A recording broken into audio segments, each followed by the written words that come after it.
नमस्कार, सत श्री अकाल दोस्तों। मैं रोहित गुप्ता, मेरे यूट्यूब चैनल रोहित क्लासेस में आपका तहे दिल से स्वागत है।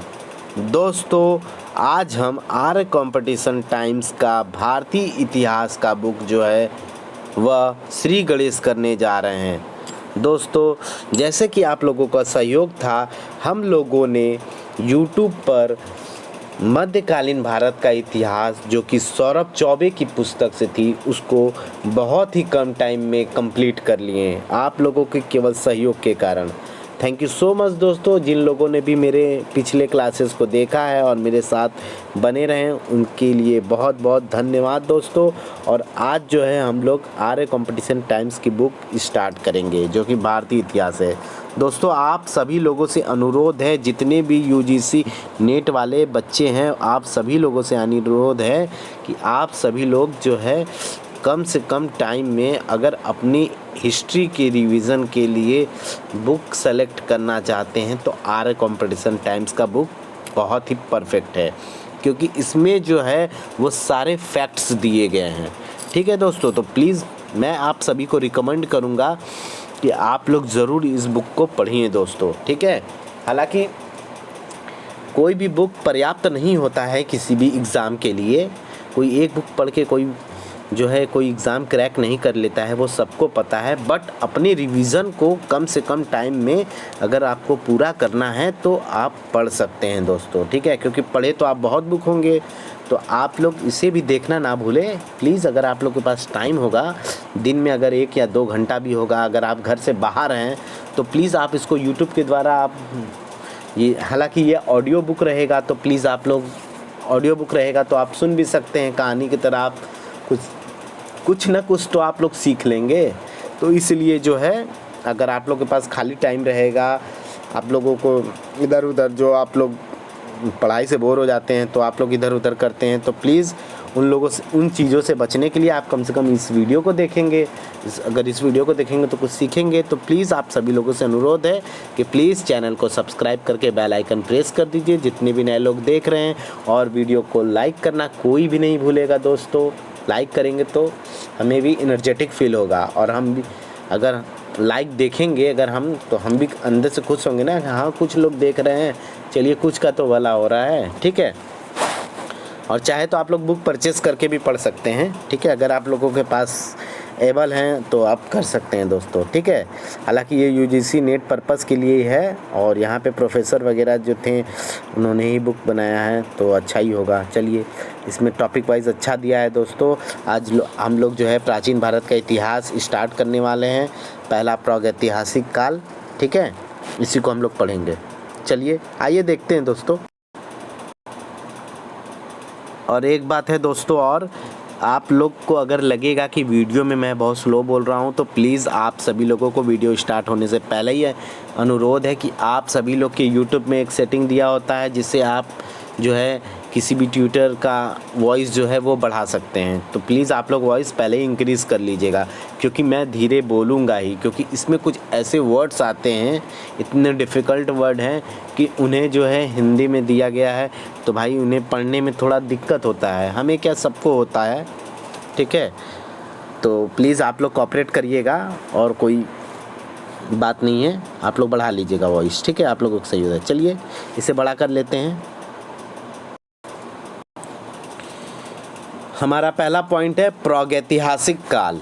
ठीक है, वह काल जिसका कोई लिखित साक्ष्य उपलब्ध नहीं है, अतः इस काल का इतिहास पूर्णतः उत्खनन में मिले पुरातात्विक साक्ष्यों पर निर्भर है, उसे हम प्रागैतिहासिक काल कहते हैं। ठीक है, पाषाण काल को प्रागैतिहासिक काल में ही रखा जाता है।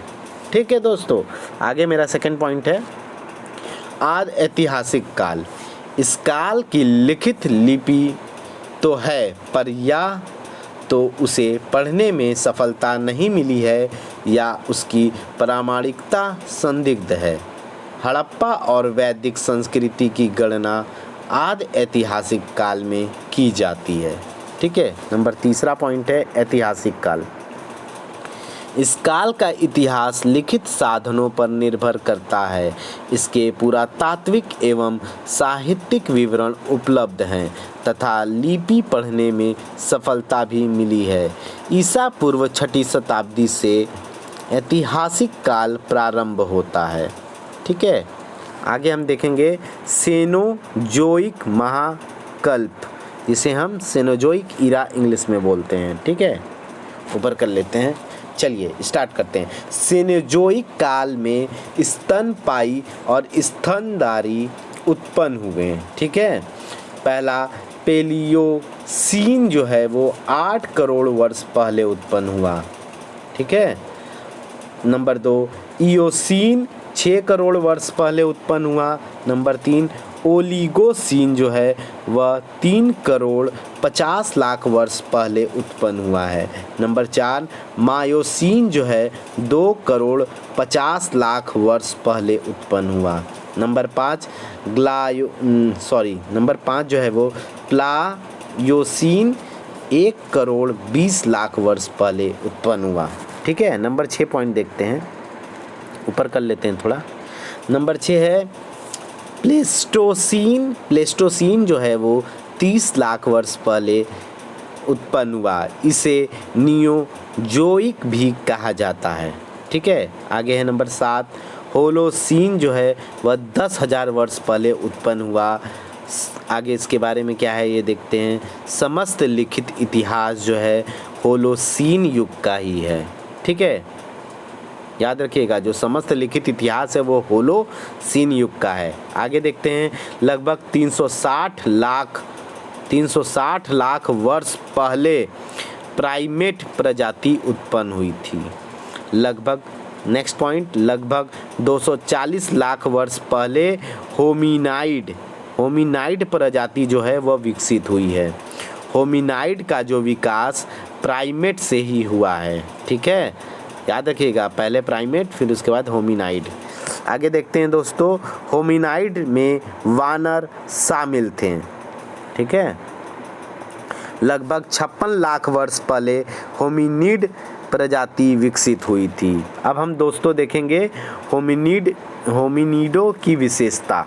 होमिनिडो की जो विशेषता थी क्या थी ये देखते हैं।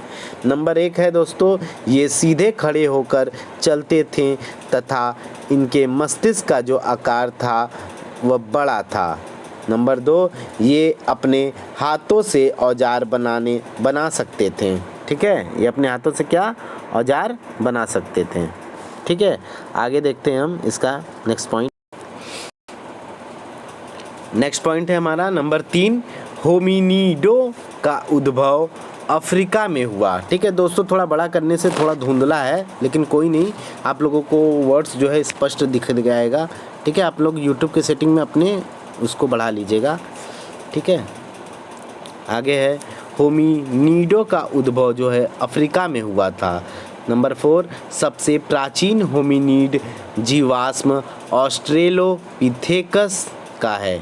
ठीक है, आगे है नंबर 5, होमिनिड जो है वो प्लायोसीन युग के हैं। नंबर 6, होमिनिड से ही ऑस्ट्रेलोपिथेकस के बाद होमो प्रजाति विकसित हुई। आगे है, ऊपर करते हैं, रामापिथेकस प्रजाति 1.2 करोड़ वर्ष पहले आई। ठीक है, जो रामापिथेकस प्रजाति थी वह 1.2 करोड़ वर्ष पहले आई थी। नेक्स्ट पॉइंट, लगभग 56 लाख वर्ष से 14 लाख वर्ष पहले तक ऑस्ट्रेलोपिथेकस मानव की उत्पत्ति हुई। ऑस्ट्रेलोपिथेकस खुले मैदान में रहते थे। ऑस्ट्रल शब्द का जो अर्थ है वो दक्षिण तथा पिथिकस शब्द का जो अर्थ है वह वानर है। ठीक है, ऑस्ट्रेलोपिथेकस प्लायोसीन काल में थे। नेक्स्ट पॉइंट, ऑस्ट्रेलोपिथेकस की खोज 1959 ईस्वी में तंजानिया स्थित ओल्डुवई गोर्ज नामक स्थान पर हुआ। आगे है, थोड़ा ऊपर कर लेते हैं। नेक्स्ट पॉइंट, ऑस्ट्रेलोपिथेकस की तुलना में होमो का जो मस्तिष्क बड़ा, जबड़े बाहर की ओर कम निकले हुए और दांत छोटे होते थे। आगे हम देखेंगे होमो प्रजाति में विकास का क्रम क्या था। ठीक है, होमो प्रजाति में जो विकास हुआ उसमें हम क्रम देखेंगे। ठीक है, ऑर्डर्स देखेंगे। नंबर 1 दोस्तों, होमो हैबिल्स। देखिए, होमो हैबिल्स ही थे जिन्होंने औजार बनाने वाला इन्हें कहा जाता था। ठीक है, होमो हैबिल्स के जीवाश्म इथियोपिया में ओमो और तंजानिया में ओल्डुवई गोर्ज से प्राप्त किए गए हैं। इन्हें औजार बनाने के कारण प्रथम कारीगर मानव भी कहा जाता है। तो याद रखिएगा, प्रथम कारीगर मानव किसे कहा जाता है? तो वो होमो हैबिल्स थे। ठीक है, आगे देखते हैं दोस्तों। नंबर 2 पॉइंट आगे है होमो इरेक्टस। ठीक है, सीधे खड़ा होकर 2 पैरों पर चलने वाला कौन कहलाता था? होमो इरेक्टस। इन्हें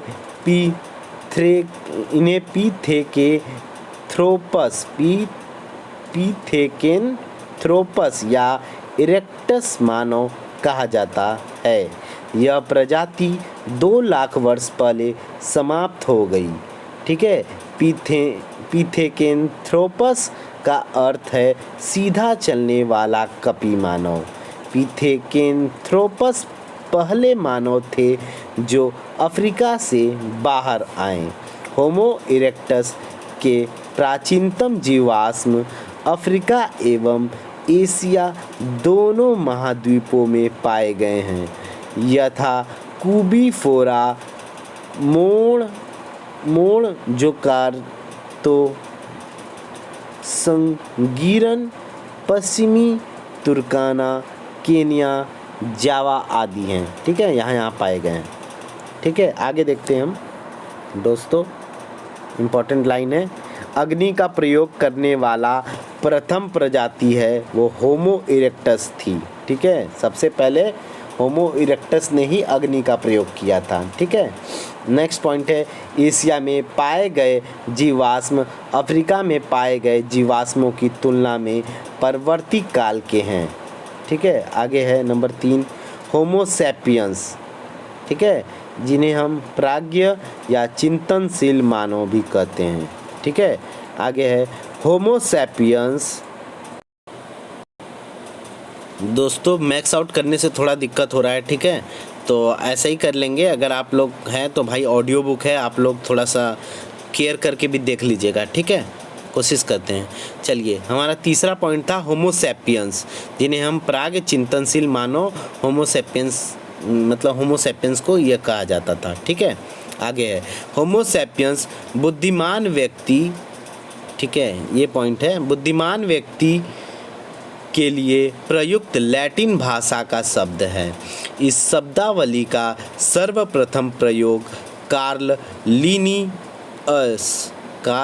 लिनियस द्वारा किया गया है।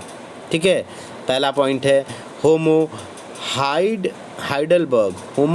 हाइडलबर्ग। यह प्रजाति 8 लाख से 1 लाख वर्ष पहले तक की थी। जर्मनी के हाइडलबर्ग, जो जर्मनी के हाइडलबर्ग हैं, में पाए गए जीवाश्मों को होमो हाइडलबर्गोसिस कहा गया है। ठीक है, थोड़ा सा तो बड़ा कर ही सकते हैं। आगे है नंबर 2 होमो निएंडरथल। यह प्रजाति 1,30,000 वर्ष से 35,000 वर्ष पहले तक की थी। जर्मनी की निएंडर घाटी में पाए गए जीवाश्मों को होमो निएंडरथैलेसिस कहा गया है। शवाधान की शुरुआत निएंडरथल मानव ने की थी। ठीक है, आगे है दोस्तों, यूरोप में मिले सबसे पुराने जीवाश्म होमो हाइडेलबर्गेसिस और होमो निएंडरथैलेसिस प्रजाति के हैं। ये दोनों ही होमो सैपियंस यानी आद प्राग मानव या वाइज मैन प्रजाति के हैं। ठीक है, नंबर 4 देखते हैं। होमो सैपियंस 2 बार है, होमो सैपियंस। यह प्रजाति वर्तमान मानव प्रजाति है। जो अभी वर्तमान में मानव प्रजाति है ना, वो हम ही लोग हैं। हम लोग का नाम है होमो सैपियंस। ठीक है, ध्यान रखिएगा। लगभग 30,000 वर्ष पहले अस्तित्व में आए हैं। हम लोग जो है लगभग 30,000 वर्ष पहले अस्तित्व में आए हैं। ठीक है, आगे देखते हैं। इनकी 2 विशेषताएं थीं। पहला, उभरी हुई ठोड़ी का विकास। नंबर 2, खोपड़ी का पश्च भाग गोलाकार। ठीक है, खोपड़ी का जो पश्च भाग है वो गोलाकार। Back of the skull is rounded. Next है आगे नेक्स्ट पॉइंट है, पत्थर के औजार बनाने और इसका इस्तेमाल किए जाने का सबसे प्राचीन साक्ष्य इथोपिया और केन्या से मिला है। संभवतः ऑस्ट्रेलोपिथेकस ने सबसे पहले पत्थर के औजार बनाए थे, लेकिन सबसे पहले पाषाण औजार बनाने का श्रेय होमो हैबिलिस प्रजाति को दिया जाता है। ठीक है, आगे देखते हैं दोस्तों, थोड़ा बड़ा करते हैं और आगे है पाषाण उपकरणों के क्रमिक चरण। नंबर 1, ओल्डोवान। पाषाण उपकरणों के जो क्रमिक चरण हैं उसमें है, मतलब क्रम से गया है। पहला है Oldowan, number 2 Abbevillian, number 3 Acheulian, number 4 Clactonian, number 5 Levallois, number 6 Micoquian, number 7 Mostari.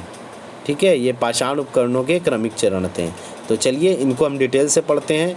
Number 1 है, पहला नंबर आता है ओल्डोवान के बारे में देखते हैं। इसे मॉड वन भी कहा जाता है। यह होमो हैबिलिस से संबंधित संस्कृति है।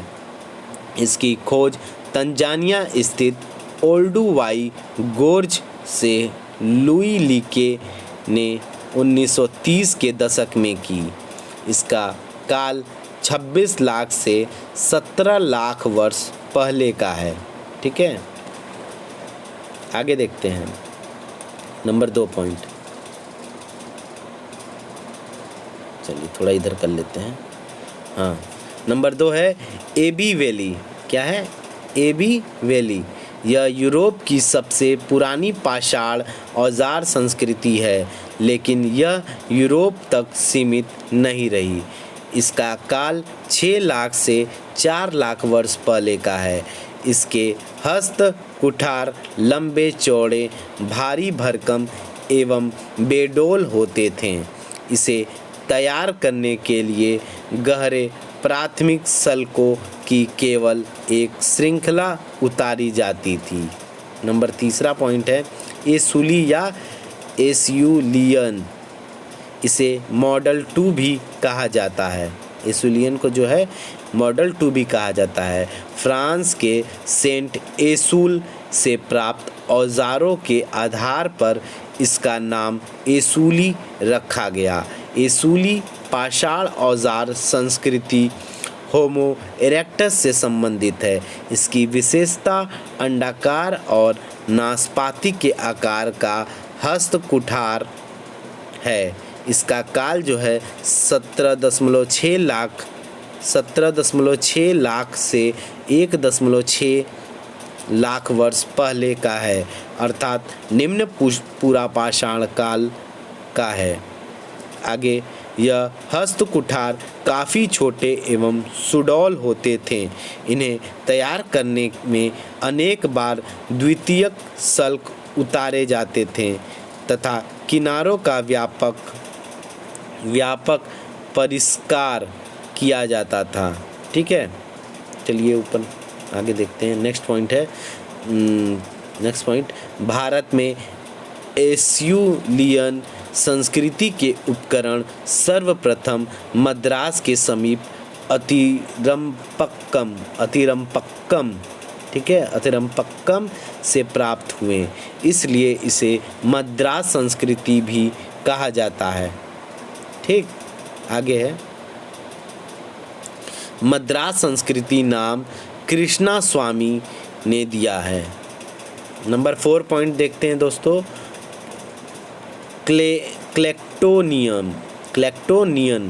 क्लेक्टोनियन के बारे में हम पढ़ते हैं। इसके औजार होमोहाइडल बर्गेसिस से संबंधित है। ये लगभग 4 लाख वर्ष पूर्व के हैं।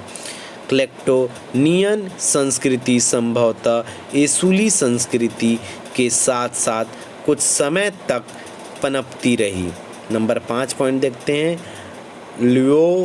लोलवाई देखते हैं। ठीक है, लोलवाई पेरिस के पास एक स्थान है जहाँ से फ्लिंट पत्थरों के पाषाणकालीन औजार मिले हैं। लोलवाई पत्थरों से सल्क उतारने की विधि है। लोलवाई पत्थरों से सल्क उतारने की विधि है जो मध्य प्लेस्टोसीन काल की है। ठीक है, यह पाषाण औजार संस्कृति 3 लाख से 1 लाख वर्ष पहले की है। पाकिस्तान में सोहन नदी घाटी के औजार लोलवाई तकनीक के हैं। तमिलनाडु में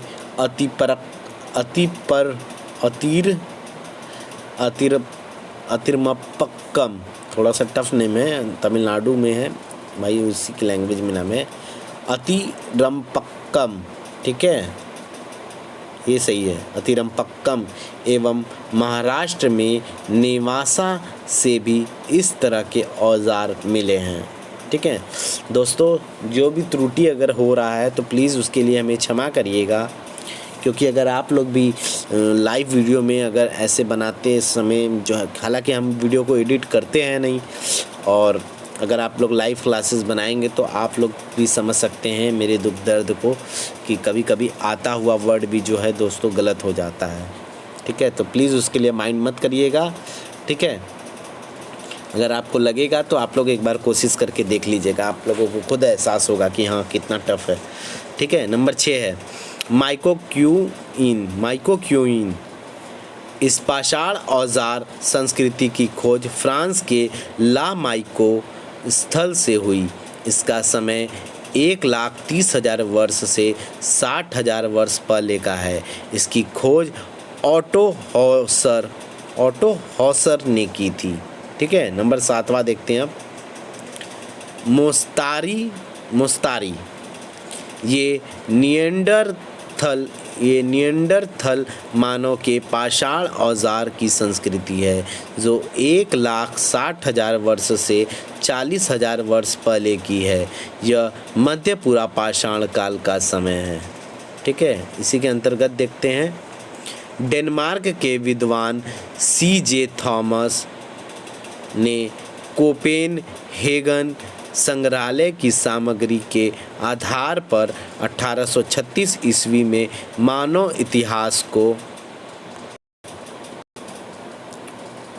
इतिहास को त्रिकाल यानी 3 सिस्टम पाषाण, कांस्य एवं लौह काल में विभाजित किया। नेक्स्ट पॉइंट है 1865 ईस्वी में जॉन लुबाक ने अपनी पुस्तक प्रीहिस्टोरिक टाइम्स में पाषाण काल का विभाजन पूरा पाषाण, ठीक है, एवं नवपाषाण में किया। अर्थात पूरा पाषाण एवं नवपाषाण शब्द का सर्वप्रथम प्रयोग जॉन लुबाक ने किया। ठीक है, याद रखिएगा, जॉन लुबाक जो थे, लुबाक, ये इन्होंने ही सबसे पहले पूरा पाषाण और नौपाषाण शब्द का प्रयोग किया है। ठीक है, 1865 में। आगे देखते हैं दोस्तों, नेक्स्ट पॉइंट है 1961 ईस्वी में कॉम्सन और ब्रैडवुड कॉम्सन एवं ब्रैडवुड ने नौपाषाण काल तक के समय को 3 भागों में बांटा है। प्रथम पूरा पाषाण काल, द्वितीय मध्य पाषाण काल और तृतीय नौपाषाण काल, जिनमें नौपाषाण काल को इन्होंने भोजन उत्पादन का काल कहा है। नेक्स्ट पॉइंट है, ऊपर करते हैं, पाषाण काल का विभाजन पूरा पाषाण काल, मध्य पाषाण काल एवं नौपाषाण काल में किया गया है। नेक्स्ट पॉइंट, मनुष्य की उत्पत्ति के विषय में 24 नवंबर 1859 ईस्वी को चार्ल्स डार्विन की पुस्तक on the origin of species प्रकाशित हुई। ठीक है, आगे है हमारा पहला पॉइंट जो है, अब हम लोग पूरा पाषाण काल, अब इन लोगों के पूरा पाषाण काल, मध्य पाषाण काल और नौपाषाण काल, इसको जो है दोस्तों हम लोग डिटेल से पढ़ेंगे। ठीक है, तो चलिए हम लोग स्टार्ट करते हैं पूरा पाषाण काल। आगे हैं, इसको इंग्लिश में पैलियोलिथिक एज भी बोलते हैं। ठीक है, याद रखिएगा। नंबर 1 पॉइंट से अच्छा है, पहले नोट से इसका पहला है, क्या देखते हैं, पॉइंट है 1970 ईस्वी में एडवर्ड लॉटेट ने पूरा पाषाण काल को पुनः 3 भागों में विभाजित किया। नंबर 1, निम्न पूरा पाषाण काल, पूर्व या निम्न पूरा पाषाण काल, लोअर पैलियोलिथिक एज। ठीक है, दूसरा मध्य पूरा पाषाण काल, तीसरा उच्च पूरा पाषाण काल। ठीक है, लोअर, मिडिल, अपर। नंबर आगे है, पूरा पाषाण काल में हथियारों का आविष्कार एक क्रांतिकारी घटना है। पूरा पाषाण काल के लोग नेग्रीटो जाति के थे। ठीक है, याद रखिएगा, पूरा पाषाण काल के लोग किस जाति के थे, वो नेग्रीटो जाति के थे। आगे है नेक्स्ट पॉइंट, सर्वप्रथम रॉबर्ट ब्रूसफुट ने मई 1863 ईस्वी में मद्रास के पास स्थित पल्लवरम स्थान से पूरा पाषाण काल का उपकरण प्राप्त किया, जो कि एक हस्त कुठार यानी हैंड एक्स, ठीक है, कुठार को एक्स भी बोलते हैं, था। रॉबर्ट ब्रूसफुट को भारतीय प्रागैतिहासिक पुरातत्व का पिता यानी father of Indian prehistoric archaeology भी कहा जाता है। ठीक है दोस्तों, आगे देखते हैं, पॉइंट है, नेक्स्ट पॉइंट है, योजनाबद्ध तरीके से बड़े स्तनपायी जानवरों का शिकार और वध करने का सबसे पुराना स्पष्ट साक्ष्य 2 स्थलों से मिलता है। पहला दक्षिणी इंग्लैंड में बॉक्स ग्रोव से 5 लाख वर्ष पहले का। नंबर 2, जर्मनी में सोनीजेन से 4 लाख वर्ष पहले का प्राप्त होता है। ठीक है, आगे है पॉइंट, पूरा पाषाणकालीन लोग, जो पूरा पाषाण काल के लोग थे, पूर्णतः आखेट पर निर्भर थे तथा वे खानाबदोश यानी घुमक्कड़ जीवन व्यतीत करते थे। इस काल में मानव खाद्य पदार्थों का उपभोक्ता मात्र था, उत्पादक नहीं था। ठीक है, आगे है अगला पॉइंट, महाराष्ट्र में बोरी नामक स्थान से हुए उत्खनन में कुछ ऐसे अवशेष मिले हैं जिनके आधार पर मानव का अस्तित्व 14 लाख, ठीक है, आगे देख लेते हैं, इधर 14 लाख वर्ष पहले माना जा सकता है। बोरी से निम्न पूरा पाषाण काल की प्राचीनतम तिथि ज्ञात की गई है। ठीक है दोस्तों, इसको इस साइड कर लेते हैं, ज्ञात की गई है। नेक्स्ट पॉइंट है, फ्रांस स्थित टेरा में घास फूस और लकड़ी की छत वाली कच्ची कमज़ोर झोपड़ियाँ मिली हैं जो सामयिक मौसमी प्रवास के लिए बनाई जाती थीं। नेक्स्ट पॉइंट है केन्या में चेसोवांजा और दक्षिणी अफ्रीका में सवाट क्रांस में पत्थर के औजारों के साथ साथ आग में पकाई गई चिकनी मिट्टी और जली हुई हड्डियों के टुकड़े मिले हैं 14 लाख से 10 लाख वर्ष पुराने हैं। नेक्स्ट पॉइंट है हमारा, थोड़ा ऊपर कर लेते हैं। केन्या में किलोम्बे और ओलोरजे साइली के खनन स्थलों से हजारों की संख्या में शल्क उपकरण और हस्तकुठार मिले हैं जो 7 लाख से 5 लाख वर्ष पहले के हैं। ठीक है, आगे है नेक्स्ट पॉइंट। स्पेन की अल्टामीरा की गुफाओं से 1879 ईस्वी में प्रागैतिहासिक मानव की चित्रकारी मिली है। यहाँ जानवरों के चित्र मिले हैं। नेक्स्ट पॉइंट, फ्रांस की लेक्सकॉक्स, ठीक है, फ्रांस की लेक्सकॉक्स एवं सोवे की गुफाओं से भी जानवरों के सैकड़ों चित्र मिले हैं। इन सभी गुफाओं के चित्र 30,000 से 12,000 वर्ष पहले के हैं। आगे नेक्स्ट पॉइंट है दफनाने की प्रथा का सबसे पहला साक्ष्य 3 लाख वर्ष पहले का है। नेक्स्ट पॉइंट है चूल्हे के इस्तेमाल के बारे में सबसे पहला साक्ष्य 1,25,000 वर्ष पहले का है। ठीक है, आगे है दोस्तों हमारा पूरा पाषाण काल। पूरा पाषाण काल में हम लोगों ने बांटे थे ना 3 भागों में, तो ये उसमें है, पहला है पूरा पाषाण काल। इसमें जो है पूरा पाषाण कालीन में निम्न पूरा पाषाण कालीन के नाम से भी जो जाना जाता है, उपकरणों को 2 प्रमुख भागों में विभाजित किया जाता है। ठीक है, और जो पूरा पाषाण काल है, इसका जो टाइम पीरियड है वह है 25 लाख ईसा पूर्व से 1 लाख ईसा पूर्व तक। ठीक है, ईसा पूर्व और ईस्वी में तो आप लोगों को बताना नहीं पड़ेगा दोस्तों।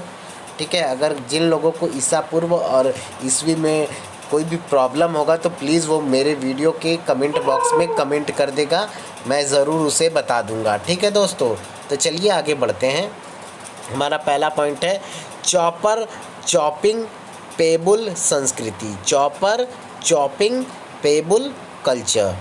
ठीक है, चॉपिंग शब्दावली का प्रयोग सर्वप्रथम एच.एल. मोवियस ने किया। इसके उपकरण सर्वप्रथम पंजाब, जो कि पाकिस्तान का हिस्सा वाला है, कि सोहन नदी सिंधु की सहायक नदी घाटी से प्राप्त हुई है। इसी कारण इसे सोहन संस्कृति भी कहा जाता है। ठीक है दोस्तों, थोड़ा ऊपर करते हैं। आगे है टेरा एवं पीटरसन ने सोहन घाटी में इस काल के मानव को द्वितीय अंतरहिम युग का बताया है। ठीक है, नेक्स्ट पॉइंट है सर्वप्रथम 1928 ईस्वी में D.N. वाडिया, सोहन घाटी का पितामह जिसे कहा जाता है, D.N. वाडिया को ने इस संस्कृति का उत्खनन कर उपकरण सोहन नदी घाटी से प्राप्त किया है। नेक्स्ट पॉइंट है सोहन संस्कृति शब्द का पहली बार प्रयोग 1936 ईस्वी में H.D. टेरा ने किया है। नेक्स्ट पॉइंट है ये कुत्ते लोग भौंकने लगे हैं आज, हद है। नेक्स्ट पॉइंट हमारा था 1930 ईस्वी में K.R.U. टॉड ने सोहन घाटी के, आगे देखते हैं नेक्स्ट पेज पे है, यहाँ है, सोहन घाटी के पिंडी घेब स्थल का उत्खनन किया। ठीक है, पिंडी घेब स्थल का उत्खनन किया। ठीक है, चलिए थोड़ा इधर कर लेते हैं आगे।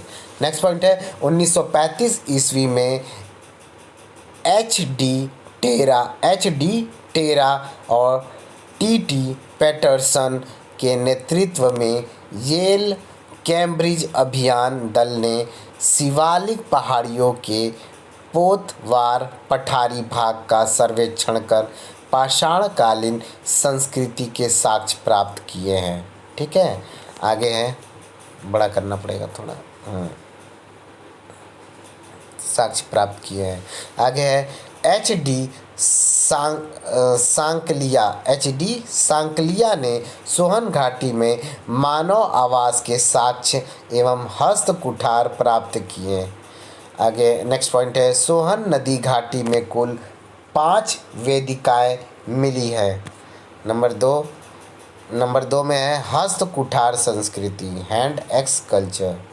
ठीक है, जिसे हम एसयूलियन संस्कृति भी कहते हैं। चलिए इसके बारे में पढ़ते हैं। हस्त कुठार संस्कृति के उपकरण सर्वप्रथम रॉबर्ट ब्रूसफुट ने मई 1863 ईस्वी में मद्रास के पास स्थित पल्लवरम नामक स्थान से प्राप्त किया। उसके बाद सितंबर 1863 ईस्वी में रॉबर्ट ब्रूसफुट एवं डब्ल्यू किंग ने मद्रास के समीप अतिरम्पक्कम से तथा जनवरी 1864 ईस्वी में फिर से पल्लवरम से कई उपकरण प्राप्त किए हैं। मद्रास के समीप वदमदुरै। ठीक है, मद्रास के समीप वदमदुरै से भी कई उपकरण प्राप्त हुए हैं। ठीक है, वदमदुरै से भी कई उपकरण प्राप्त हुए हैं। आगे थोड़ा ऊपर कर लेते हैं। हस्त कुठार संस्कृति को मद्रासी संस्कृति या मद्रास उद्योग भी कहा जाता है। नेक्स्ट पॉइंट, राजस्थान के चित्तौड़गढ़ जिले में सोहन संस्कृति और मद्रास संस्कृति के इकट्ठे मिलने के प्रमाण मिलते हैं। ठीक है, आगे पूर्व पूरा पाषाण काल के प्रमुख औजार। इस समय क्या क्या औजार जो इम्पोर्टेंट थी, प्रमुख थी, उन्हें देखते हैं। पहला है हस्त कुठार या कुल्हाड़ी, दूसरा है विदारणी, तीसरा है गड़ासा जिसे चॉपर बोलते थे, और नंबर 4 है खंडक जिसे चॉपिंग भी बोलते थे। ठीक है, नेक्स्ट पॉइंट है इस काल के उपकरण क्वार्टजाइट पत्थर के से बने थे तथा मनुष्य कोर उपकरणों का प्रयोग करता था। ठीक है, बटिकास्म या पेबुल पानी के बहाव में रगड़ खाकर गोल मटोल एवं सपाट हुए पत्थर के टुकड़े पेबुल कहलाते थे। ठीक है, गणासा या चॉपर। गणासा तो भाई आम तौर पे भाषा है, आप लोग तो समझते होंगे गणासा को। ठीक है, आगे देखते हैं। पेबुल से निर्मित बड़े आकार वाले उपकरण जिनके ऊपर एक ही ओर फलक निकाल कर धार बनाई जाती थी, उन्हें हम गणासा बोलते थे। आगे है खंडक या चॉपिंग। इसमें पेबुल के दोनों किनारों को छीलकर धार बनाई जाती थी। आगे है दोस्तों पूर्व पूरा पाषाण काल के स्थल। ठीक है, पहला पॉइंट है, मतलब पॉइंट है इसमें, पहला नहीं है, पॉइंट है। उत्तरी भारत में निम्न स्थान है। पहला सोहन नदी घाटी पंजाब और पाकिस्तान में है अभी। नंबर 2 कश्मीर। नंबर 3 थार का रेगिस्तान जो राजस्थान में डिडवाना एवं चित्तौड़गढ़ में है। ठीक है, थार का रेगिस्तान। आगे देखते हैं, ऊपर थोड़ा सा कर लिए हैं इधर। नंबर 4 देखते हैं दोस्तों। चलिए आइए नंबर 4 देखते हैं। बेलन घाटी जो कि मिर्ज़ापुर उत्तर प्रदेश में है। 5वां है भीमबेटका जो कि नर्मदा घाटी में है। ठीक है, भीमबेटका।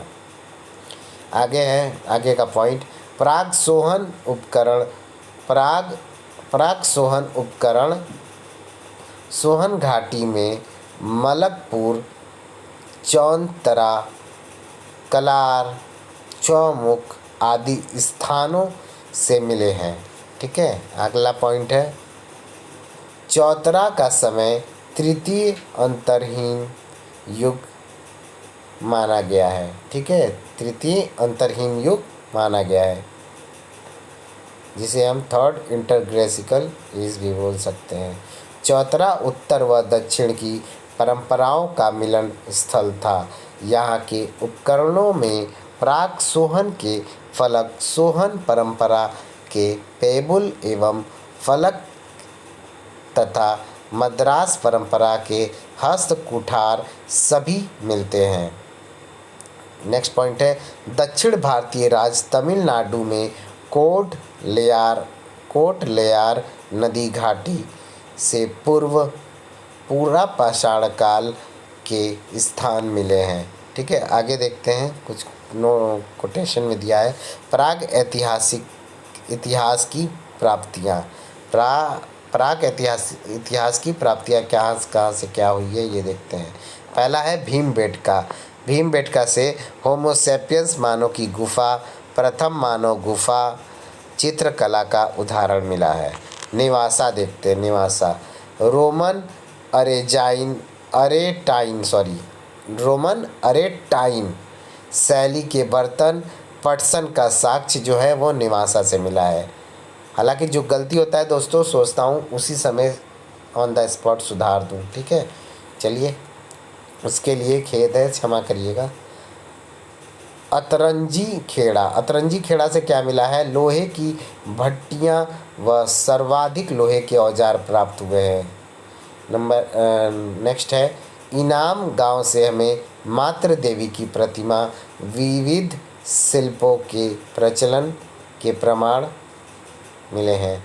मेहरगढ़ से कृषि का प्राचीनतम साक्ष्य, नवपाषाण काल की प्राचीनतम बस्ती मेहरगढ़ से प्राप्त हुई है। आगे है कोल्डीहवा से क्या मिला है दोस्तों? चावल के साक्ष्य मिले हैं। चिरांद से हड्डी के उपकरण मिले हैं। बुर्जहोम से गर्त आवास, पालतू कुत्तों को मालिक के शव के साथ दफनाना मिला है। बागोर एवं आदमगढ़ से पशुपालन के साक्ष्य मिले हैं, प्रथम साक्ष्य। पल्लवरम से हैंड एक्स यानी हस्त कुठार का प्रथम साक्ष्य मिला है। सराय नाहर राय व महदह से मानव के अस्थि पंजर का पहला अवशेष मिला है। सराय नाहर राय से में मानवीय आक्रमण या युद्ध का साक्ष्य मिला है। माहुर झारी से हमें इस्पात का साक्ष्य मिला है। पिकलिहल से हमें भस्म टीले एवं निवास स्थान के साक्ष्य मिले हैं। दैमाबाद से जोरवे संस्कृति का सबसे बड़ा स्थल मिला है, दैमाबाद से। ठीक है, ऊपर करते हैं। गिलूंद से प्रस्तर फलक उद्योग मिला है। गिलूंद से कायथा एवं एरन से भारत में ताम पाषाण संस्कृति की सबसे प्राचीन बस्तियां प्राप्त हुई हैं। गुनगेरिया मध्य प्रदेश से भारत में सबसे बड़ी ताम्र निधि मिली है। लंघनाज गुजरात से क्या मिला है? मध्य पाषाण संस्कृति माइक्रोलिथ के सर्वोत्तम साक्ष्य प्राप्त हुए हैं। ठीक है दोस्तों, आगे हम लोग देखते हैं नेक्स्ट पेज। तमिलनाडु में मिले निम्न पूरा पाषाण काल के स्थान देखते हैं। पहला है पल्लवरम। रॉबर्ट ब्रूसफुट ने 1863 ईस्वी में इसकी खोज की। नंबर 2 अतिरम्पक्कम। रॉबर्ट ब्रूसफुट एवं विलियम किंग ने इसकी खोज की थी, अतिरम्पक्कम की। नंबर 3 वदमदुरे। नंबर 4 मांजानकारनई। ठीक है, 4 स्थान मिले हैं। कहाँ से? तमिलनाडु से। आगे है पॉइंट नर्मदा घाटी में होमो इरेक्टस या आद होमो सेपियंस मानव के अस्थि अवशेष मिले हैं। आगे है नर्मदा घाटी के हथनौरा यानी मध्य प्रदेश स्थल से 1982 ईस्वी में अरुण सोनकिया ने होमो इरेक्टस यानी आद होमो सेपियंस प्रागैतिहासिक मानव की खोपड़ी का जीवाश्म खोजा है। यह भारत से खोजा गया प्रागैतिहासिक मानव का प्राचीनतम जीवाश्म है। हथनौरा से हाथी के जीवाश्म भी मिले हैं। ठीक है, आगे देखते हैं दोस्तों। मिले हैं आंध्र प्रदेश में कर्नूल, गिद्धलूर, करीमपुड़ी एवं नागार्जुन हमको याद आ गया, चलिए माफ़ करिएगा, नागार्जुन कोंडा निम्न पुरापाषाण काल के स्थान है। ठीक है, आगे देखते हैं नेक्स्ट पॉइंट। कर्नाटक स्थित इसामपुर पुरापाषाण काल में पत्थर के औजार बनाने का केंद्र था।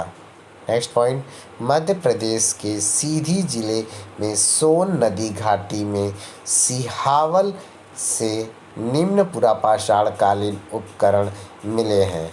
नेक्स्ट पॉइंट है भारतीय उपमहाद्वीप में सिंध तथा केरल को छोड़ सभी स्थानों से पुरापाषाण कालीन अवशेष प्राप्त होते हैं। नंबर दूसरा दोस्तों, हम लोगों का जो है पुरापाषाण काल ये ख़त्म हो गया है यहाँ पे। अब हम लोग जो है मध्य पुरापाषाण काल पढ़ेंगे। ठीक है, चलिए, इसको 3 भागों में बांटा गया था ना, तो इसी का है मध्य पुरापाषाण काल, मिडिल पैलियोलिथिक एज, जो 1 लाख वर्ष ईसा पूर्व से 40,000 ईसा पूर्व तक चला। ठीक है, चलिए इसको पढ़ते हैं। पूर्व पुरापाषाण काल के बाद के समय को भारत में वी.एन. मिश्रा भी बोलते हैं, वी.एन. मिश्र लिखा है, मिश्री बोलते हैं, वी.एन. मिश्र द्वारा मध्य पुरापाषाण काल एच.डी. सांकलिया द्वारा श्रृंखला द्वितीय, के.डी. बनर्जी द्वारा नेवासियन, जी.सी. महापात्र द्वारा मध्य पाषाण युग तथा ए.के. घोष द्वारा शल्क संस्कृति के नाम से जाना गया है। ठीक है, इसको इतने लोगों ने ये नाम दिया है। ठीक है, याद रखिएगा पॉइंट। आगे है एच.डी. सांकलिया ने 1955 ईस्वी में, रुकिए 1 मिनट, खांसी आने लगा था, चलिए कोई नहीं। 1955 ईस्वी में सर्वप्रथम मध्य पुरापाषाण सांस्कृतिक चरण की खोज गोदावरी की सहायक प्रवरा नदी घाटी स्थित स्थल नेवासा यानी महाराष्ट्र से की गई। ठीक है, आगे है एच.डी. सांकलिया ने गोदावरी नदी के तट पर स्थित स्थल नेवासा को मध्य पुरापाषाण काल की संस्कृति का प्रारूप स्थल घोषित किया है। आगे है कार्विन द्वारा खोजे गए मध्य पुरापाषाणिक स्थल चिरकी ऊपर कर लेते हैं थोड़ा, चिरकी नेवासा महाराष्ट्र, चिरकी नेवासा थोड़ा यहाँ कर लेते हैं, हाँ, चिरकी नेवासा महाराष्ट्र से पहले पुरापाषाणिक शिविर और उद्योग के साक्ष्य मिलते हैं। ठीक है, फर्स्ट पैलियोलिथिक कैंप और फैक्ट्री के साक्ष्य मिलते हैं। आगे पॉइंट है मोस्तारी संस्कृति मध्य पुरापाषाण काल से संबंधित है। ठीक है, आगे देखते हैं मध्य पुरापाषाण काल के प्रमुख उपकरण, जैसे हम लोग वहाँ पे पढ़े थे ना, निम्न पुरापाषाण काल के प्रमुख जो औजार थे उनके बारे में, यहाँ पे भी इनके बारे में पढ़ेंगे। नंबर 1 है फलक पाया गया है, वेधनी पॉइंट्स पाए गए हैं, वेधक पाए गए हैं। नंबर 4 जो है सल्क से बनी खुरचनी पाया गया है। ठीक है, चलिए नेक्स्ट पॉइंट देखते हैं। इस काल के उपकरण मुख्यतः सल्क पर आधारित थे। ये कार्टजाइट बोल सकते हैं। ये कार्टजाइट के स्थान पर चर्ट, चैस्पर, फिल्ट आदि पत्थरों से बने थे। ठीक है, कार्टजाइट पत्थर की जगह पे ये चर्ट, जैस्पर और फिल्ट आदि पत्थरों के बने थे। ठीक है, बने हैं। आगे है नेक्स्ट पॉइंट। इस काल में प्रधानता फलकों की थी, इसलिए एच.डी. सांकलिया ने मध्य पुरापाषाण काल को फलक संस्कृति का नाम दिया है। कुरचनी एवं वेधक सबसे महत्वपूर्ण उपकरण थे, अतः इसे कुरचनी वेधक संस्कृति, ठीक है, कुरचनी वेधक संस्कृति कहा जाता है। ठीक है, आगे है दोस्तों मध्य पुरापाषाण काल के स्थान, ये देख लेते हैं।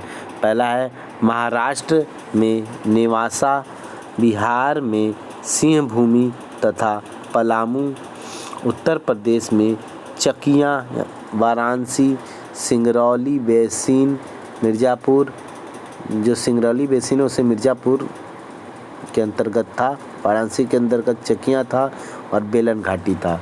ठीक है, मध्य प्रदेश में भीमबेटका की गुफाएं, जैसे रायसेन जिला में है। गुजरात में सौराष्ट्र का क्षेत्र जो था वो मध्य पुरापाषाण काल का क्षेत्र था। हिमाचल प्रदेश में व्यास, वाणगंगा और सिरस्का घाटी। दक्षिणी राजस्थान में वागन, बेराच एवं कादम्बली घाटियाँ थीं। ठीक है, आगे नेक्स्ट पॉइंट है राजस्थान में अजमेर में बूढ़ा पुष्कर झील एवं थार मरुस्थल से प्राप्त मध्य पुरापाषाण कालीन उद्योगों को वी.एन. मिश्र से लूनी उद्योग की संज्ञा दी है। ठीक है, जो वी.एन. मिश्र हैं उन्होंने लूनी उद्योग का कर इसे पुकारा है मध्य पुरापाषाण काल को।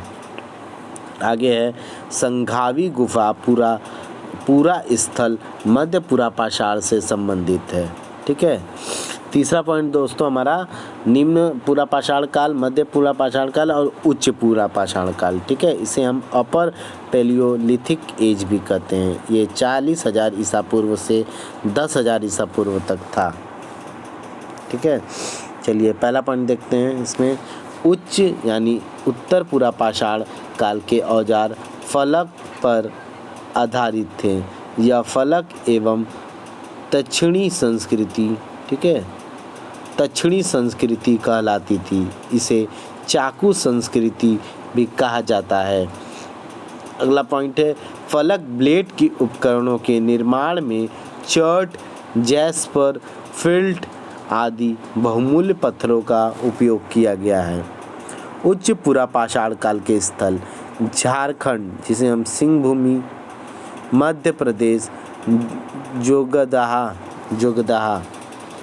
भीमबेटका, बम्बुरी, रामपुर और बाघोर था। ठीक है, आगे है महाराष्ट्र का देखते हैं। आगे है महाराष्ट्र का है पटने, बदने, इमाम गांव, ये था महाराष्ट्र का क्षेत्र। ठीक है, पटने, बदने और इमाम गांव। आंध्र प्रदेश का क्या था रेनीगुंटा, वेगुला, नागार्जुन कोंडा। ठीक है, और कर्नूल में बिल्ला सुरगम गुफाएं थी। ठीक है, कर्नूल में बिल्ला सुरगम गुफाएं थी। आंध्र प्रदेश का ये क्षेत्र है। प्रकाशमय जिले में पलेरू घाटी भी शामिल था। ठीक है, आगे कर्नाटक में दोस्तों सोरापुर दोआब में सलवादगी एवं मेरल भवी था। ठीक है, स्थान गुजरात में पावगढ़ के क्षेत्र में विसदी, पावागढ़ के जो क्षेत्र में विसदी नामक स्थान था वो था। राजस्थान का बूढ़ा पुष्कर था। आगे है भीमबेटका मध्य प्रदेश की गुफाओं से भारत में गुफा चित्रकारी के प्राचीनतम यानी पाषाणकालीन साक्ष्य मिले हैं। पहली बार गुफाओं का प्रयोग एवं गुफा चित्रकारी का प्रारंभ इसी काल में हुआ। अगला पॉइंट है यद्यपि भीमबेटका में गुफा चित्रकला की शुरुआत उच्च पुरापाषाण काल में हुई, लेकिन भीमबेटका में सर्वाधिक संख्या में चित्र महापाषाण काल के हैं। आगे पॉइंट है आंध्र प्रदेश में बेटम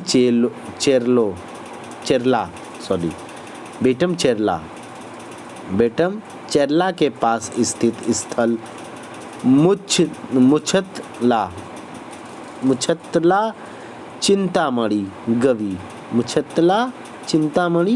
गवी से उच्च पुरापाषाणकालीन गुफा के अवशेष मिले हैं। यहाँ से प्राप्त उपकरणों में 90% से अधिक हड्डियों से बने हैं। यहाँ से जो उपकरण हमें प्राप्त हुए थे ना वो 90% से अधिक हड्डियों से बने हैं। ठीक है दोस्तों, चलिए आगे बढ़ते हैं। आगे हमारा है बने हैं गुफा को स्थानीय भाषा में गवी कहा जाता था। ठीक है, जो गुफा था उसे जो है स्थानीय भाषा में क्या कहा जाता था? गवी। आगे देखते हैं स्काल। नेक्स्ट पॉइंट है स्काल की महत्वपूर्ण विशेषता हड्डी निर्मित उपकरणों का प्रचलन है, जो सर्वाधिक संख्या में आंध्र प्रदेश के मुछतला चिंतामणि गवी शैलाश्रय से मिले हैं। ठीक है, मुछतला चिंतामणि गवी शैलाश्रय से प्राप्त हुए हैं।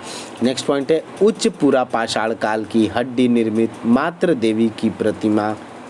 ठीक है, उत्तर प्रदेश की बेलन घाटी में इलाहाबाद स्थित लोहंदा नाला से प्राप्त हुई। ये दुनिया की प्राचीनतम अस्थि निर्मित मातृ देवी की मूर्ति है। हालांकि रॉबर्ट जी बेडनरिक ने इसे उच्च पुरापाषाण काल का एक क्षतिग्रस्त हड्डी बर्छी सिर, जिसे हम बोन हार्पून हेड बतलाया है। ठीक है, आगे देखेंगे। आगे अगला पॉइंट है महाराष्ट्र स्थित पटने से शुतुरमुर्ग के अंडे के खोल के टुकड़े पर खुरेद कर बनाई गई लाइनें इस काल की कला के प्रमाण हैं। आगे है अगला पॉइंट शुतुरमुर्ग के अंडों पर की गई चित्रकारी सबसे पहले 1860 ईस्वी में उत्तर प्रदेश के बांदा जिले की केन नदी के किनारे से प्राप्त हुई है। अगला पॉइंट है भारत में उच्च पुरापाषाण काल के अवशेष सर्वप्रथम उत्तर प्रदेश की बेलन घाटी से प्राप्त हुए हैं। बेलन घाटी और सोन घाटी में अनेक उच्च पुरापाषाणिक स्थलों का पता चला है। 1960 ईस्वी के दशक पर करते हैं 1960 ईस्वी के दशक में इन दोनों घाटियों में जी.आर. शर्मा के द्वारा अन्वेषण किया गया। अगला पॉइंट बेलन घाटी इलाहाबाद उत्तर प्रदेश में है। बेलन घाटी के चौपानी मांडो से उच्च पुरापाषाणिक चरण से लेकर नवपाषाण युग तक के एक बसावट अनुक्रम का पता चला है। अगला पॉइंट आंध्र प्रदेश के कर्नूल में स्थित बिलासपुर ग्राम से प्राचीनतम चूल्हे के अवशेष प्राप्त हुए हैं। कर्नूल से ही पूरा पाषाण काल में राख जो था ना, उसी के राख के साक्ष्य मिले हैं।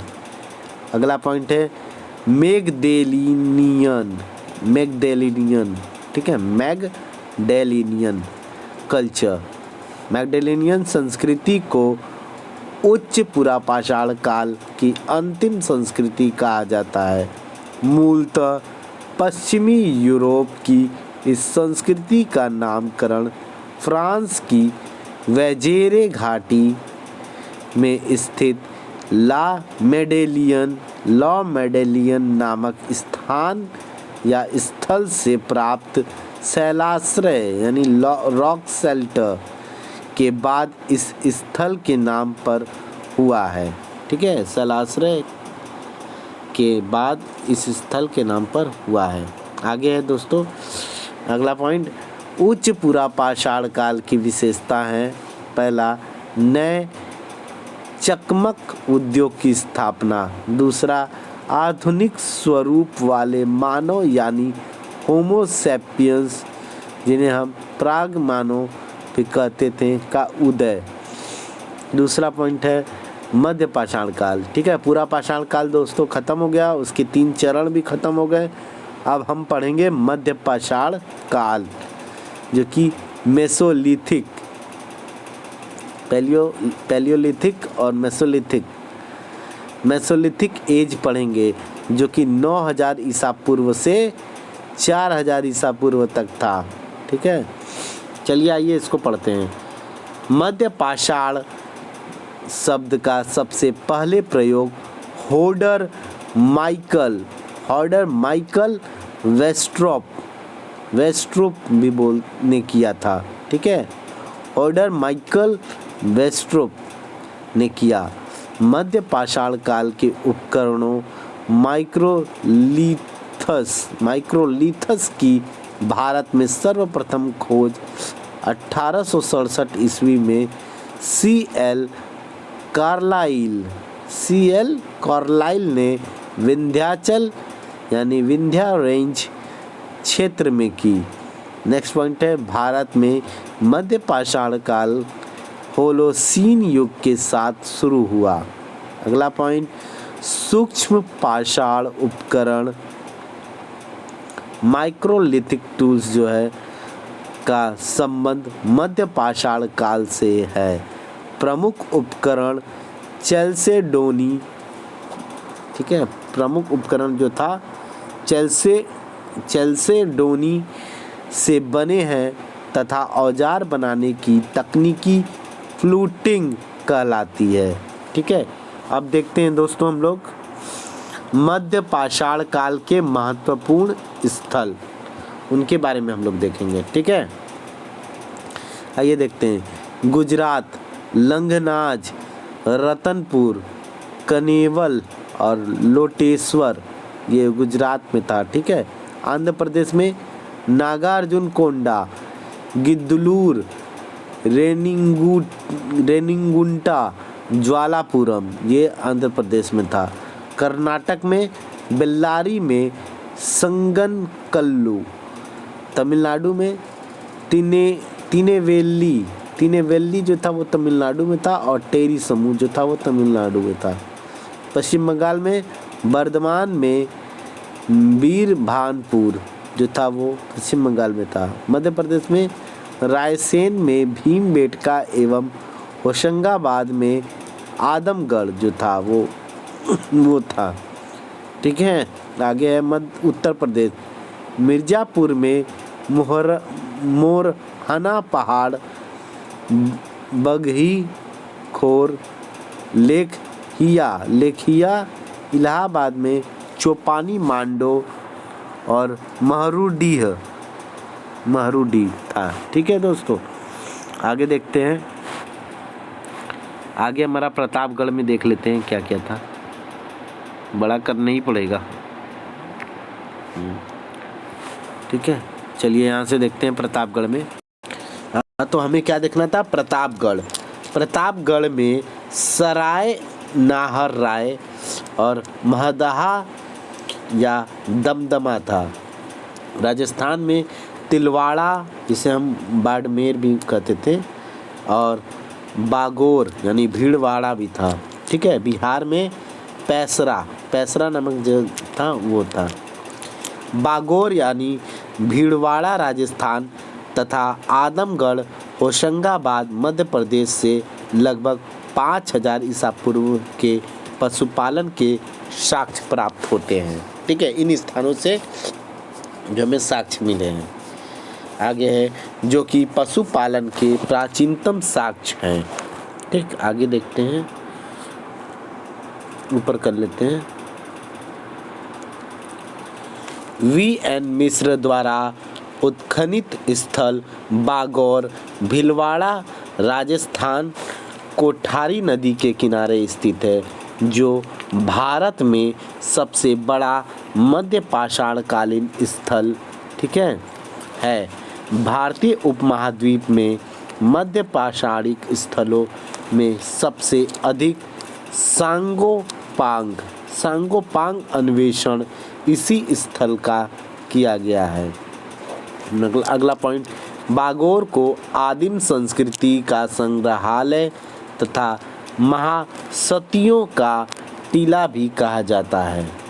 अगला पॉइंट, बागौर से नरकंकाल एवं व्यवस्थित अंत्येष्टि के प्रमाण मिले हैं। ठीक है। इस स्थल से जंगली एवं पालतू दोनों प्रकार के पशुओं की जली हुई अस्थियां भी मिली हैं। यहाँ से वी.एन. मिश्र को सन 1968 से 70 ईस्वी में लौह काल के उपकरण भी प्राप्त हुए हैं। अगला पॉइंट है, मध्य प्रदेश के रायसेन जिले में ओबेदुल्लागंज स्थित भीमबेटका का उत्खनन वी.एस. वांकर ने किया। यहाँ की गुफाओं से मध्य पाषाण काल के उपकरणों के साथ ही मानव अंत्येष्टि के प्रमाण भी मिले हैं। ठीक है। आगे है अगला पॉइंट, मध्य प्रदेश के होशंगाबाद जिले में स्थित आदमगढ़ के शैलाश्रयों से लगभग 25,000 लघु पाषाण उपकरण प्राप्त हुए हैं। इनकी खोज R.V. जोशी ने की।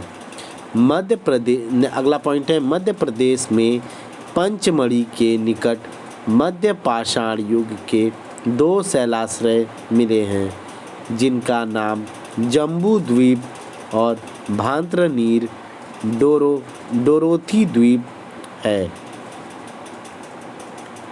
अगला पॉइंट है, उत्तर प्रदेश के मोरहना पहाड़ में चित्र युक्त शैलाश्रय मिले हैं। इन शैलाश्रय चित्रों में 2 रथों के चित्र मिले हैं। इन रथों को तीर कमान और भाले लिए हुए पैदल सैनिकों के समूह से घिरा हुआ दिखाया गया है। इससे स्पष्ट होता है कि सूक्ष्म पाषाण पुरावशेषों में धनुष बाण भी शामिल थे। अगला पॉइंट है, भारत में मानव के अस्थिर पंजर का सबसे पहला अवशेष प्रतापगढ़ यानी उत्तर प्रदेश के सराय नाहर राय एवं महदहा से प्राप्त हुआ है, जो मध्य पाषाण कालीन है। यहाँ की कब्रों से अंत्येष्टि संस्कार विधि का पता चलता है। सराय नाहर राय से प्राप्त मानव जीवाश्म प्राचीनतम मानव जीवाश्म, आगे देखते हैं, प्राचीनतम मानव जीवाश्म है। ठीक है, प्राचीनतम मानव जीवाश्म है। आगे थोड़ा बड़ा कर लिए। यह महत्वपूर्ण है कि भारत से आदि मानव के जीवाश्म नहीं मिले हैं। अगला पॉइंट, सराय नाहर राय से मानवीय आक्रमण या युद्ध का महत्वपूर्ण साक्ष्य प्राप्त हुआ है। सराय नाहर राय की खोज केसी ओझा ने की तथा उत्खनन का कार्य जी.आर. शर्मा ने करवाया। अगला पॉइंट, सराय नाहर राय से संयुक्त रूप से 2 पुरुषों और 2 स्त्रियों के एक साथ दफनाए जाने का साक्ष्य मिला है। अगला पॉइंट, सराय नाहर राय एवं महदाहा ऐसे पहले स्थल हैं जहां स्तंभगर्त पाए गए हैं। ठीक है, क्या पाए गए हैं? स्तंभगर्त आवास के लिए निर्मित झोपड़ियां हैं। इन दोनों ही जगहों से गर्त चूल्हे भी मिले हैं। अगला पॉइंट है, सराय नाहर राय से 8 तथा महदाहा से 35 चूल्हों के साक्ष्य मिले हैं। अगला पॉइंट, एक ही कब्र से 3 मानव कंकाल अर्थात त्रिमानव समाधि दमदमा से एवं एक ही कब्र से 4 मानव कंकाल सराय नाहर राय से प्राप्त हुए हैं। अगला पॉइंट है, सर्वप्रथम बुच्छड़खाने यानी वध स्थल का साक्ष्य महदाहा से मिला है। अगला पॉइंट, महदाहा से हड्डी यानी श्रृंग या सिंह के आभूषण तथा स्त्री पुरुष की युगल समाधि भी मिली है। अगला पॉइंट है, हाथी दांत की लटकन दमदमा से प्राप्त हुई है।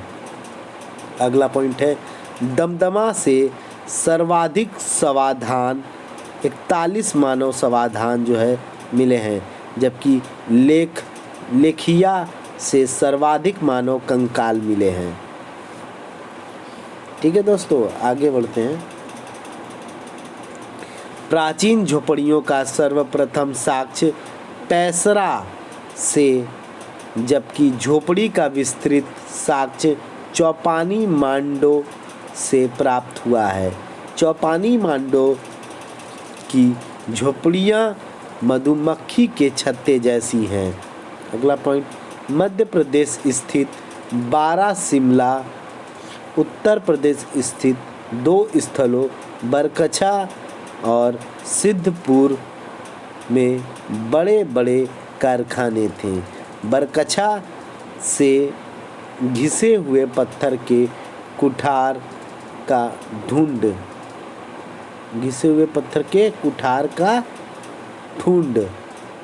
प्राप्त हुआ है। आगे देखते हैं, लंगनाज गुजरात का उत्खनन एच.डी.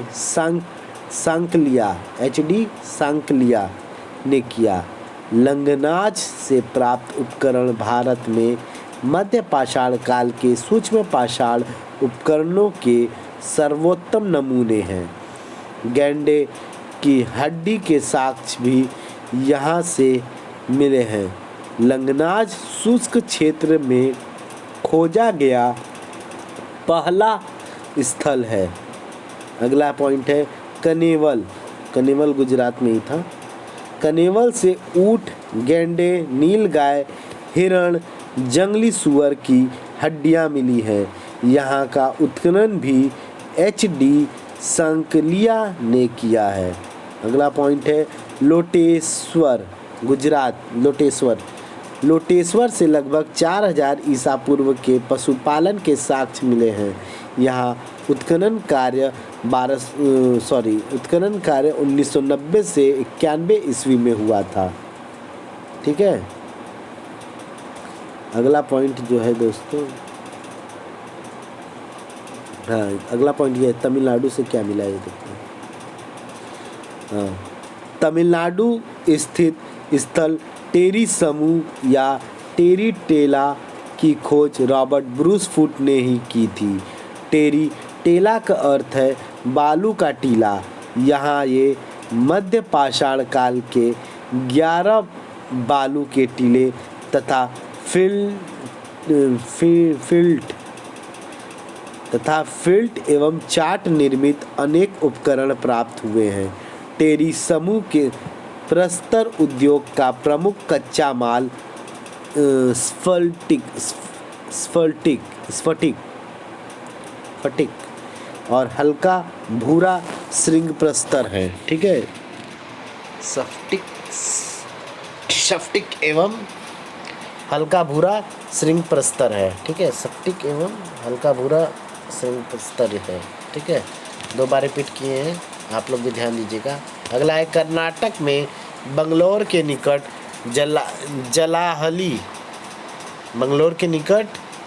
जलाहली के आसपास के प्रस्तर औजार उद्योगों की एक नवीन विशेषता रोमन लिपि के डी आकार के, ठीक है, डी आकार के बोल सकते हैं कि तिरछे तीर फलकों का उत्पादन है। ठीक है, आगे अगला पॉइंट, पश्चिम बंगाल में स्थित वीरभानपुर, ठीक है, वीरभानपुर का उत्खनन कार्य बीबी लाल द्वारा किया गया। यहाँ अनेक गड्ढे या भू छिद्र मिले हैं जिनके बारे में समझा जाता है कि ये छिद्र खंभे गाड़ने के लिए खोदे गए गड्ढे हैं। ठीक है, अगला पॉइंट है, ऊपर करते हैं, जंगली चावल हस्त निर्मित मृदभांड अन्नागार के साक्ष्य चौपानी मांडो से मिले हैं। ठीक है, अगला पॉइंट, मध्य पाषाण काल के पालतू जानवरों में कुत्ता प्रमुख था। अगला पॉइंट, मध्य पाषाण काल में धनुष बाण, लकड़ी की ढोंगी का निर्माण, शवों को दफनाने की प्रथा अर्थात अंतिम संस्कार प्रथा की शुरुआत हुई है। अगला पॉइंट है, भीमबेटका, आदमगढ़, प्रतापगढ़ और मिर्ज़ापुर जैसे मध्य पाषाणकालीन स्थल अपनी समृद्ध चित्रकला के लिए प्रसिद्ध है। एल्चीन इसे चित्रकारी की अपेक्षा कार्बन वर्तिका से बनाया गया रेखांकन कहता है। इन सभी जगहों के चित्रों के विषय मुख्यतः पशु हैं। अगला है अगला नहीं है, वही है, उसी में है, आदम में गैंडे के शिकार का दृश्य। आदमगढ़ में गैंडे के शिकार का दृश्य प्रमुख चित्र है। अगला पॉइंट, भारत में अग्नि का प्रयोग मध्य पाषाण काल के अंतिम चरण या नव पाषाण काल में ही हुआ था। आगे अगला पॉइंट, अग्नि की जानकारी या खोज जो है वो निम्न पूरा पाषाण काल में ही हो गया था, किंतु भारत में इसका नियमित प्रयोग जो है वो नव पाषाण काल में शुरू हुआ। अगला पॉइंट, आंध्र प्रदेश के ज्वालापुरम से दक्षिण एशिया की प्राचीनतम लघु पाषाण औजार फैक्ट्री के प्रमाण मिले हैं। ठीक है, माइक्रोलिथिक टूल्स फैक्ट्री क्या प्राचीनतम लघु पाषाण औजार फैक्ट्री के प्रमाण मिले हैं। आगे दोस्तों हम लोग देखेंगे, नंबर 3 पॉइंट है हमारा नव पाषाण काल, जिसे हम नियोलिथिक एज भी कहते हैं। ठीक है, जो कि 4000 ईसा पूर्व से 1000 ईसा पूर्व तक था। चलिए इसे पढ़ते हैं। पहला पॉइंट है नव पाषाण काल। नव पाषाण शब्द पहली बार 1865 ईस्वी में जॉन लुबाक द्वारा काम में लिया गया। गॉर्डन चाइल्ड ने नव पाषाण काल को नव पाषाण क्रांति एवं अन्न उत्पादक संस्कृति कहा है। नव पाषाण क्रांति शब्दावली का प्रयोग गॉर्डन चाइल्ड ने 1936 ईस्वी में अपनी पुस्तक मैन मेक्स हिमसेल्फ में किया है। अगला पॉइंट है, भारत में नव पाषाण काल के प्रथम स्थल की खोज ले मैसूरियर ने 1860 ईस्वी में टोन्स नदी घाटी, जो कि उत्तर प्रदेश में थी, में की। अगला पॉइंट, टोन्स नदी घाटी से प्राप्त प्रथम उपकरण नवपाषाण युग का ही था, जो कि एक सेल्ट था जो 1860 ईस्वी में मिला था। ठीक है, आगे देखते हैं। आगे है हमारा, बड़ा कर लेते हैं थोड़ा। आगे है, पूरा पाषाण काल का उपकरण 1863 ईस्वी में मद्रास के पास स्थित पल्लवरम स्थान से प्राप्त किया गया तथा मध्य पाषाण काल के उपकरणों की भारत में सर्वप्रथम खोज 1867 ईस्वी में विंध्याचल क्षेत्र में की गई। अगला पॉइंट, भारत में प्रथम नवपाषाण कुठार जो है 1842 ईस्वी में मीडोज टेलर को रायचूर में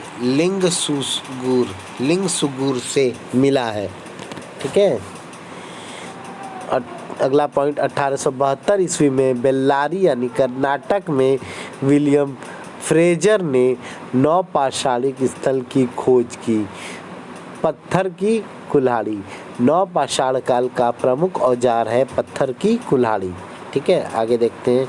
इस काल के उपकरण पॉलिश किए हुए पत्थरों के बने हैं, अतः यह पॉलिश किए हुए उपकरणों की संस्कृति कही जाती है। ठीक है, अगला पॉइंट, रॉबर्ट ब्रूसफुट ने नवपाषाण उपकरणों को 78 वर्गों में बांटा है, जिसमें 41 चमकीले या पॉलिश वर्ग के एवं 37 भद्दे यानी खुरदरे वर्ग के थे। अगला पॉइंट, नवपाषाण काल में कृषि की सर्वप्रथम शुरुआत हुई। इस काल की सबसे बड़ी खोज गेहूं मानी जाती है, जो जौ और मटर की भी खेती शुरू हुई थी। ठीक है, आगे है, शुरू हुई थी। आगे मेहरगढ़ को देखते हैं। भारतीय उपमहाद्वीप में नवपाषाण काल की प्राचीनतम बस्ती 7000 ईसा पूर्व की बलूचिस्तान, जो कि पाकिस्तान में है, पीओके में भी बोल सकते हैं, बलूचिस्तान में बोलन दर्रे के पास स्थित मेहरगढ़ में है। आगे है, मेहरगढ़ में 1974 ईस्वी में चीन फ्रांकोइस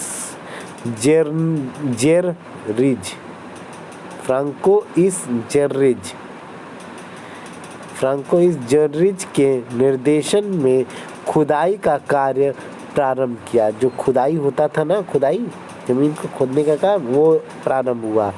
आगे देखते हैं। मेहरगढ़ को बलूचिस्तान का अन्न भंडार एवं रोटी की टुकड़ी कहा जाती था। मेहरगढ़ में कृषि के प्राचीनतम साक्ष्य 7000 ईसा पूर्व से मिलते हैं। बोलन नदी के किनारे स्थित मेहरगढ़ में गेहूं एवं कपास की खेती होती थी। सर्वप्रथम रागी की खेती की गई थी। किसकी? रागी की। आगे देखते हैं हम अगला पॉइंट। पालतू भैंस का प्राचीनतम साक्ष्य मेहरगढ़ से ही प्राप्त होता है। अगला पॉइंट, मेहरगढ़ से 7 पुरातात्विक स्तर प्रकाश में आए हैं। यहाँ से बकरी के साथ मालिक को दफनाने एवं अन्नागार के साक्ष्य मिले हैं। कारीगर की कब्र मिली है। ठीक है, आगे देखते हैं। आगे हमारा अगला पॉइंट, मेहरगढ़ के नवपाषाण कालीन चरण की मुख्य विशेषताएं थी। कच्ची ईंटों से श्रृंगार के आकार में अंगीठियों से युक्त मकान, चकमक पत्थर पर आधारित प्रस्तर उद्योग और जुड़ा हुआ हसिया। ठीक है, ये था। आगे है कश्मीर के नौपाषाणकालीन स्थल। कश्मीर में जो नौपाषाणकालीन स्थल थे उनके बारे में देखते हैं। चलिए, पॉइंट है कश्मीर में नौपाषाणकालीन संस्कृति के प्रमुख स्थल जो थे वो बुरझूम थे, गुफकराल था एवं कनिष्कपुरा था, कनिष्कपुरा। ठीक है, आगे दोस्तों हम देखेंगे बुरझूम। बुरझूम की खोज 1935 ईस्वी में H.D. टेरा तथा T.T. पीटरसन ने की। ठीक है,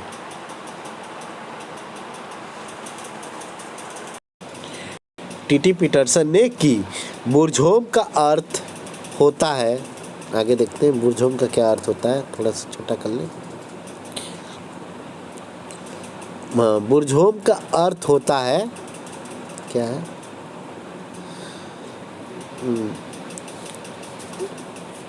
हाँ, भुर्ज वृक्ष का स्थल।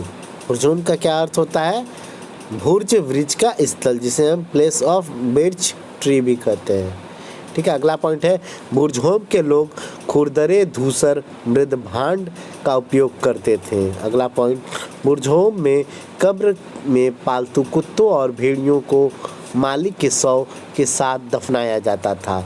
यह प्रथा भारत में किसी अन्य नौपाषाणकालीन स्थल पर नहीं थी।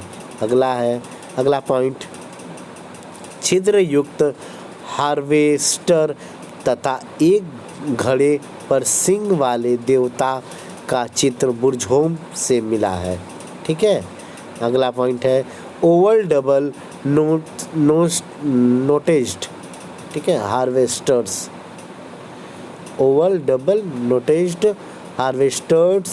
हार्वेस्टर्स केवल पाकिस्तान की स्वात घाटी से के क्षेत्रों से मिले हैं। ठीक है, ये केवल पाकिस्तान में पाए जाते थे। आगे है गुफकराल के बारे में देखते हैं दोस्तों। गुफकराल ये पुलवामा जिला की त्राल तहसील में था। ठीक है, यह गुफकराल की खुदाई जो है वो 1981 ईस्वी में A.K. शर्मा ने की। गुफकराल का शाब्दिक अर्थ कुम्हार की गुहा होता है। अगला पॉइंट, गुफकराल में लोग कृषि एवं पशुपालन करते थे। आगे अगला पॉइंट है गुफकराल से अनाज पीसने एवं वस्त्र सिलने की विधि से परिचित होने के प्रमाण भी मिले हैं। अगला पॉइंट है अलंकृत हार्वेस्टर एवं तांबे की हेयर पिन गुफकराल से मिली है। ठीक है, आगे देखते हैं कश्मीर के नौपाषाणकालीन स्थलों की विशेषता क्या है। पहला है गर्तावास। ठीक है, जिसे हम पिट ड्वेलिंग भी कहते हैं। गर्तावास या गड्ढों में बनाए गए आवास। नंबर 2, अनेक प्रकार के मृत भांड। नंबर 3, पत्थर और हड्डियों के औजार। नंबर 4, माइक्रोलिथ की अनुपस्थिति अर्थात लघु पाषाणों यानी पाषाण फलक उद्योग को लघु पाषाण बोला गया।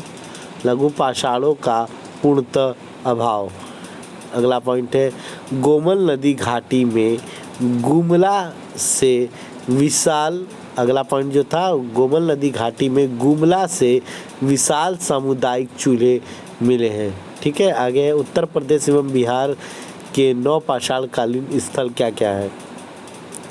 पहला है चिरांद, ये सारण बिहार का है स्थान। नामक नौपाषाणकालीन स्थल से अधिक मात्रा में हड्डी के उपकरण मिले हैं जो मुख्य रूप से हिरण के सींगों के हैं।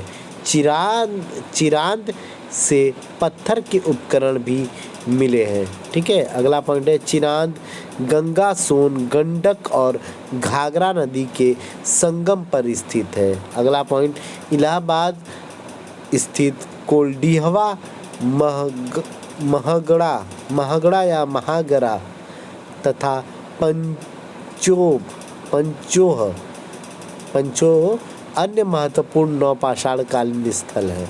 आगे है अगला पॉइंट, कोल्डिहवा से नवपाषाण काल के साथ ताम्र तथा लौहकालीन संस्कृति के अवशेष भी मिले हैं। अगला पॉइंट, उत्तर प्रदेश में विंध्य क्षेत्र में बेलन घाटी में स्थित कोल्डिहवा ऐसा नवपाषाण कालीन स्थल है जहां से 6000 ईसा पूर्व का चावल या धान का प्राचीन साक्ष्य प्राप्त हुआ है।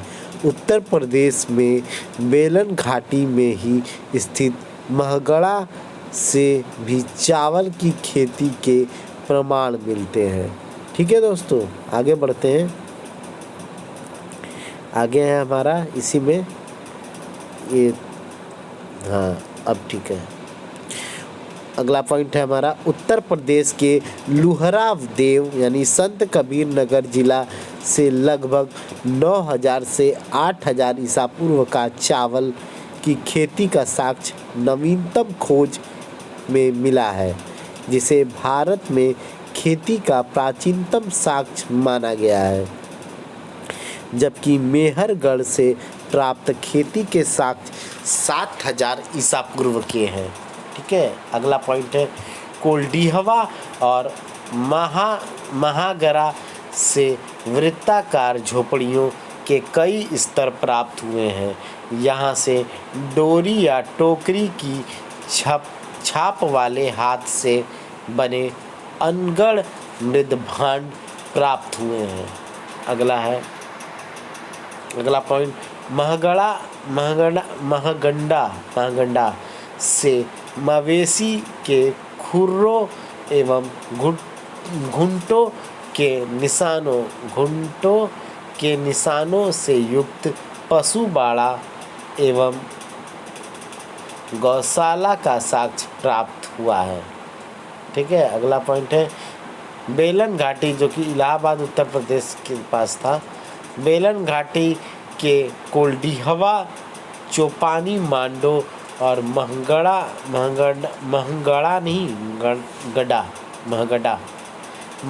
नामक स्थानों से अन्न संग्रह चरण से अन्य उत्पादन चरण में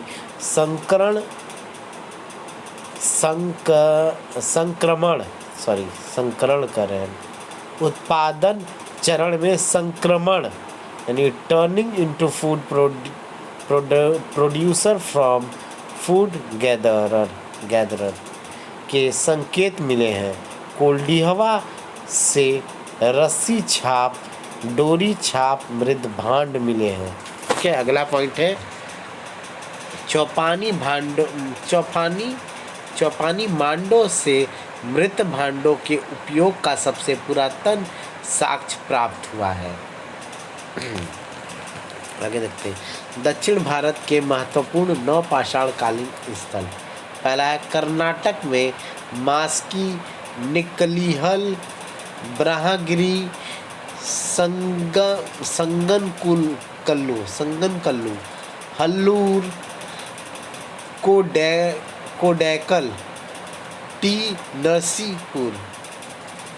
नरसीपुर और टेक्कलकोट, ये जो थे वो कर्नाटक में इनके नवपाषाण कालीन स्थल के मतलब स्थल था। ठीक है, आगे नंबर 2 है आंध्र प्रदेश। और ये देखते हैं आंध्र प्रदेश में कौन कौन से स्थल थे। आंध्र प्रदेश में नागार्जुन कोंडा, उतनूर, पलवाय और संगनपल्ली था। ठीक है, नंबर 3 तमिलनाडु में पेमपल्ली तमिलनाडु में पेमपल्ली था।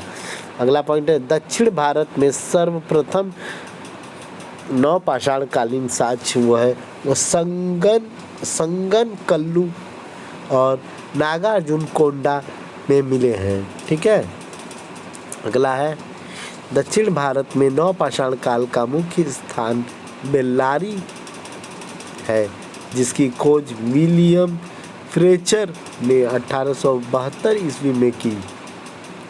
बेल्लारी कई नवपाषाण कालीन स्थलों स्थलों नवपाषाणकालीन स्थलों संगनकल्लू, टेक्कल कोट, बुदिहल या कुपगल या कपगल, कूदी थीनी के लिए प्रसिद्ध है। ठीक है, अगला पॉइंट है दक्षिण भारत के नवपाषाण काल के स्थलों पर विशेषतः कर्नाटक के पिक्कलीहल में भस्म टीले पाए गए हैं। अगला पॉइंट है दोस्तों भस्म टीले। हालांकि मेरा गला जो है वो दोस्तों बैठ गया है लगातार बोलने से, और सर्दी वगैरह भी है दोस्तों, तो प्लीज़ थोड़ा सा कोऑपरेट आप लोग करिएगा, बहुत कृपा होगा हमारे पर। आगे देखते हैं भस्म टीले। एस माउंट्स मवेशी रखने वालों की बस्ती के अवशेष हैं। जानवरों को एक बाड़े में रखा जाता था और उनका जो गोबर इकट्ठा होता था उसमें आग लगा दी जाती थी, जिससे वह गोबर राख के ढेर में परिवर्तित हो जाता था। अगला है सर्वप्रथम टी.जे. न्यूबोल्ड ने कर्नाटक स्थित कुपगल से राख के टीले की खोज की एवं रॉबर्ट ब्रूसफुट, आगे देखते हैं रॉबर्ट ब्रूसफुट ने सर्वप्रथम इन टीलों का संबंध नवपाषाण काल से बताया है। ठीक है, रॉबर्ट ब्रूसफुट ने सर्वप्रथम इन टीलों का संबंध जो है नवपाषाण काल से बताया है। अगला पॉइंट है दोस्तों सभी दक्षिणी भारतीय नवपाषाणिक स्थलों से राख के टीलों की प्राप्ति नहीं हुई है। सभी दक्षिणी भारतीय नवपाषाणिक स्थलों से राख के टीलों की प्राप्ति जो है वो नहीं हुई है। ठीक है, आगे देखते हैं राख के टीले या मिले स्थल। राख के टीले कहाँ कहाँ मिले ये देखते हैं। एक नंबर कर्नाटक में पिक्कलीहल में मिला था, संगनकल्लू में मिला था, कुप्पगल में मिला था, बुद्धिहल में मिला था, मास्की में मिला है, ब्रह्मगिरी में मिला है और बुदिक नामा में मिला है। नंबर 2 है आंध्र प्रदेश में उतनूर या पलवाय आंध्र प्रदेश में मिला है। नंबर 3 बुदिहल से सामुदायिक भोज उत्सव का साक्ष्य प्राप्त हुआ है। ठीक है, अगला है टेक्कल कोट से सोने की लटकन यानी कान की बालियाँ मिली है। अगला है कर्नाटक स्थित वाटगल से सुपारी का साक्ष्य मिला है। किसका? सुपारी का। ठीक है, आगे 2001 ईस्वी में पी राजेंद्रन ने तमिलनाडु स्थित तमिलनाडु स्थित सॉरी दोस्तों माफ़ करिएगा, थोड़ी सी आँख झपक रही है क्योंकि रात को लगभग 3:30 बज गए हैं और कोशिश किया जा रहा है कि कल तक जो है आप लोगों के लिए पहला वीडियो ला दिया जाए।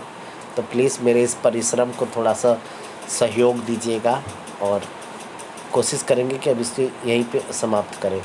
ओदे से शिशु कपाल प्राप्त किया गया है। तमिलनाडु स्थित ओदे से शिशु कपाल प्राप्त किया गया है। याद रखिएगा, शिशु का कपाल जो सबसे पहले ओदे से मिला था जो पाषाण कालीन था।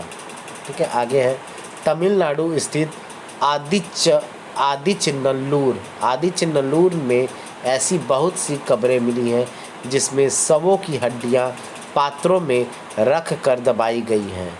ठीक है, अगला है असम एवं मेघालय की गारो पहाड़ियों से भी नवपाषाण काल के उपकरण मिले हैं। अगला पॉइंट मृद भांड सर्वप्रथम नवपाषाण काल में बनने लगे क्योंकि इसी काल में सर्वप्रथम खेती की शुरुआत हुई तथा लोगों को अन्न संग्रह हेतु बर्तनों की आवश्यकता पड़ी। अगला पॉइंट कुंभकारी सर्वप्रथम नवपाषाण काल में दिखाई देती है। आरंभ में हाथ से बनाए गए मृत भांड मिलते हैं। बाद में बर्तन बनाने के लिए कुम्हार के चाक का प्रयोग करने लगे। इन बर्तनों में पालिशदार काला मृत भांड, ठीक है, धूसर मृत भांड और मंद वर्ण मृद भांड शामिल है। ठीक है, आगे है नवपाषाणकालीन औजार क्या क्या थी ये देखते हैं दोस्तों। पहला था सेल्ट, दूसरा कुल्हाड़ी, तीसरा बसूले और चौथा छेनी। नवपाषाणकालीन लोगों की मुख्य उपलब्धियां क्या थी? नंबर 1, जानवरों का पालतू बनाना, जानवरों को पालतू बनाया जाता था। यह प्रक्रिया मध्य पाषाण काल के अंतिम चरण में शुरू हो गई थी तथा पशुपालन के थोड़े समय बाद कृषि शुरू हुआ। नंबर 2, कृषि की शुरुआत। नंबर 3, स्थिर ग्राम्य जीवन, ठीक है, स्टेबल रस्टिक लाइफ। पहला पॉइंट है, इसमें मतलब पॉइंट नहीं है, स्टार टाइप बना लीजिए। आगे है नवपाषाण काल के लोग रागी कुल्थी, चावल, गेहूं, जौ और कपास, चावल, गेहूं, जौ और कपास, आगे कपास उगाते थे। ठीक है, आगे है नवपाषाण काल में नाव का निर्माण शुरू हो गया था। अगला पॉइंट, नवपाषाण काल के लोग पूर्णतः पत्थर से बने औजारों पर निर्भर करते थे। ठीक है, प्रयोग करते थे उस पर, अतः उनके निवास स्थान पत्थरों के आसपास ही होते थे। ठीक है, आगे हम लोग दोस्तों लौह युग पढ़ेंगे। तो दोस्तों निर्भर करते थे अतः उनके निवास स्थान पहाड़ियों के आसपास ही होते थे।